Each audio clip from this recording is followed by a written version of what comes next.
एका मुलाने मेडिकल टाकलेलं असतं, पण त्या मुलाच्या दोन घाण सवयी असतात. एक तो देवाला मानत नव्हता आणि दुसरी तो मोकळ्या वेळेत पत्ते जास्त खेळायचा. एकदा पाऊस चालू असताना त्या मुलाचे मित्र मेडिकलमध्ये येतात आणि म्हणतात, असं पण तुला गिऱ्हाईक नाहीये, चल आपण पत्ते खेळू.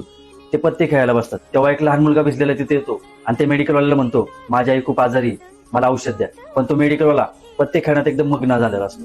तो काही उठतो आणि त्या मुलाला कुठलं तरी एक औषध देतो आणि जा म्हणतो. आता पत्ते खेळून झाल्यावर सगळे त्याचे मित्र तिथून निघून जातात आणि तो मेडिकलवाला जेव्हा निवांत बसलेला असतो तेव्हा त्याला लक्षात येतं, आपण त्या लहान मुलाला चुकून उंदीर मारण्याचं औषध दिले. तेव्हा तो मेडिकलवाला एकदम टेन्शन मध्ये येतो. त्याला काय करावं कळत नाही. माझ्यामुळे आज एखाद्याचा जीव जाणार आहे याचा विचार करून त्याला भरपूर टेन्शन येतं. मग त्याला वडिलांनी सांगितलेली एक गोष्ट आठवते, जेव्हा कधी तू संकटात असशील, मान्य तू देवाला मानत नाहीस, पण एकदा देवाची आठवण काढून बघ.